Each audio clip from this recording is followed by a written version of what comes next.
Welcome, everybody, to the Read Your Genes podcast. We have a few questions that came in that we want to get to. So let's jump right in. First question: would you recommend getting any further testing? So presume this person's talking about any further testing beyond genetic testing.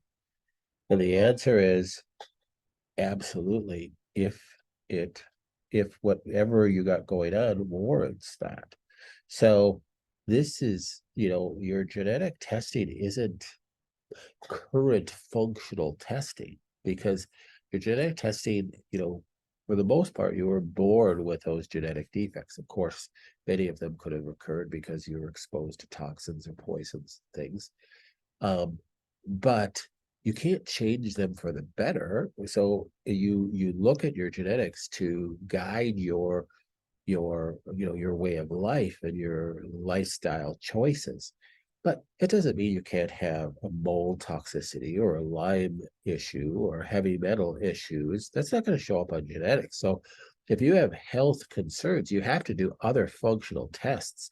And certainly everybody should be getting, a CBC and complete metabolic panel and cardio testing, lipid panel, things like that, just for standard healthcare. So genetic testing doesn't supersede, your healthcare decisions. So yes, it's all based upon your symptoms, your disease processes, how you're doing, but you should get general testing done. I think on an annual basis, people should be getting at least a CBC and a complete metabolic panel. Men should probably get prostate, PSA testing done. You should get an exam. You should do the things that are appropriate for you to do.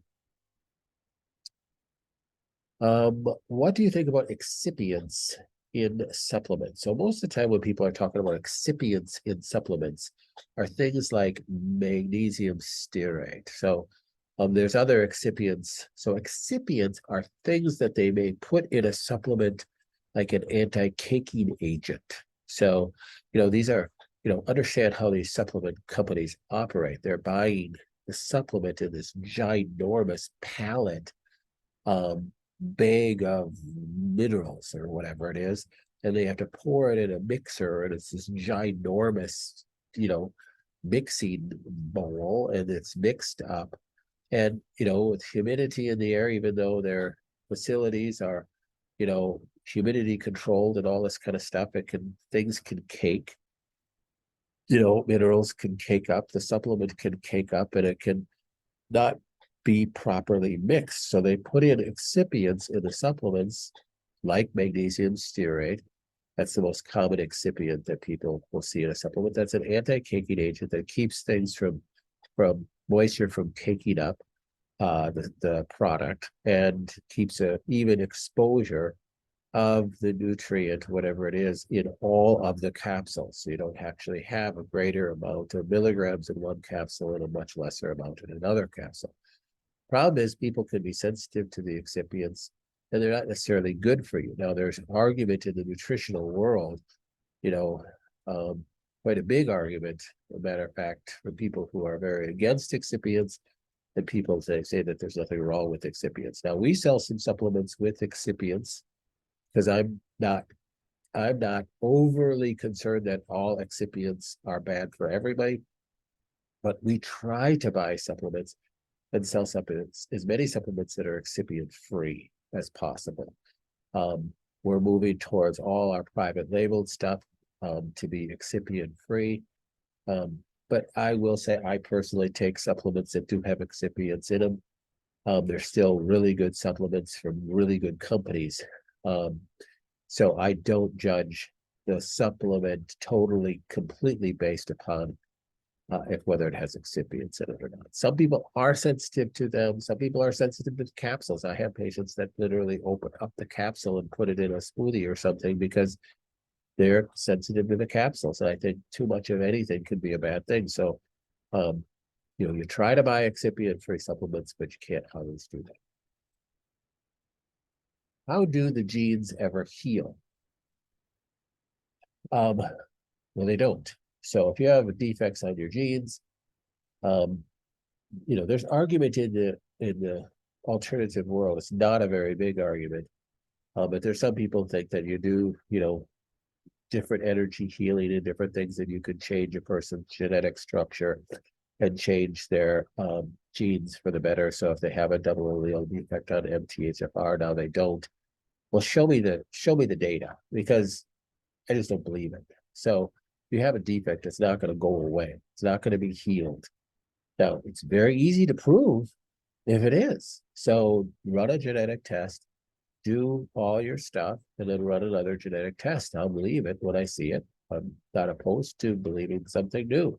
But that data has just never come through, and it's never been shown to happen. So until that does happen, you have to understand that genetic defects aren't going away. Now, it doesn't mean that if I have a double allele defect on a certain gene, that I'm doomed for life.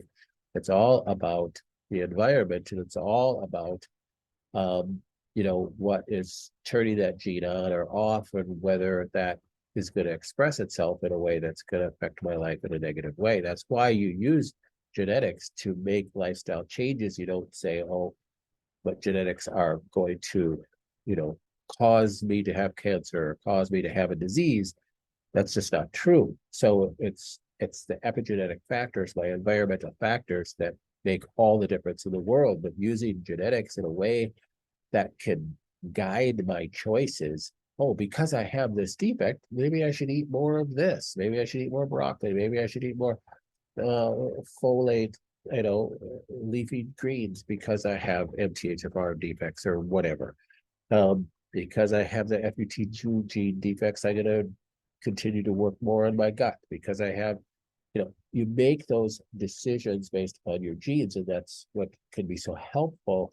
And it can change your life, and you can feel better, and you can understand why you have, issues with histamine or oxalates based upon that.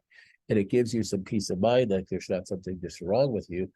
Now you can see the picture, and you can make those lifestyle changes, and your life can improve.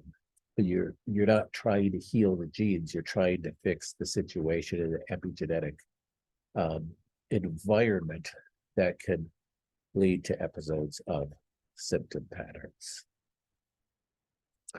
All right, thanks for being with us. That's for the questions for the day. Make sure you submit your questions in the box of the course, and we'll try our best to get those answered. All right, God bless. Bye-bye.